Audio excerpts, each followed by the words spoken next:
இப்போ குருமா பார்த்திங்கன்னா சூப்பராக இருக்கும். இதில் ஒரு தக்காளி சேர்த்துருக்கேன் நான். கடலை மாவோ பொட்டுக்கல்லையோ சேர்க்கக்கூடாது.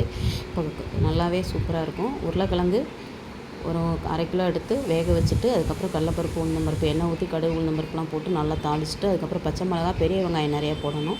வதக்கிட்டு ஒரு தக்காளி போட்டு நல்லா வதக்கிட்டு உருளைக்கிழங்க வேக வச்சு உரித்து எடுத்து மசிச்சுட்டு, அதுக்கப்புறம் மஞ்சத்தூள், கொஞ்சம் சாம்பார் தூள் போட்டு நல்லா கொஞ்சம் தேவையான அளவு தண்ணி ஊற்றி உப்பு போட்டு வேக வச்சிங்கன்னா சூப்பராக இருக்கும்.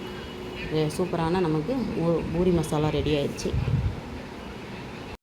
காலையில் டிஃபனுக்கு பூரிக்கு ஒரு மசாலா செஞ்சுக்கிடலாம். நான் வந்து ஒரு 4 ஸ்பூன் எண்ணெய் ஊற்றிட்டு ஒரு 2 ஸ்பூன் வந்து கடலைப்பருப்பு, உளுந்தம்பருப்பு, அதுக்கப்புறம் கடுகு, உளுந்து எல்லாம் போட்டு ஒரு 3 வெங்காயம், 4 பச்சை மிளகாய், கருவேப்பிலை எல்லாம் போட்டு நல்லா வதங்கிட்டுருக்கு. இப்போ நம்ம ஒரு தக்காளி கட் பண்ணி போட்டுக்கலாம். இது சூப்பராக இருக்கும். இந்த மசாலா செஞ்சு பாருங்கள். இப்போ உருளைக்கிழங்கு, வெங்காயம் நல்லா வதங்கிடுச்சு. மஞ்சத்தூள் போட்டுக்கலாம். அதுக்கப்புறம் நான் வந்து கொஞ்சம் பச்சை மிளகாய் போட்டிருக்கேன். இருந்தாலும் கொஞ்சம் காரமாக சாப்பிட்றனால ஒரு 3/4 ஸ்பூன் போல் சாம்பார் தூள். இப்போ தேவையான தண்ணி ஊற்றிக்கலாம். நான் பொட்டுக்கடல இது கடல மாவுலாம் அரைச்சி ஊற்ற மாட்டேன். இதுவே நல்லா சூப்பராக இருக்கும். இந்த குருமா வச்சுட்டு நான் காட்டுறேன் பாருங்கள். சூப்பராக இருக்கும். இப்போ பூரிக்கு மாவு பிசைஞ்சாச்சு. பூரி போட்டுக்கலாம். இப்போ பூரி போட்டாச்சு. நான் பூரி வீடியோ எடுக்கலை பார்த்துக்கோங்க. ஏற்கனவே நம்ம பூரி ரெசிபி நம்ம சேனலில் போட்டிருக்கோம்.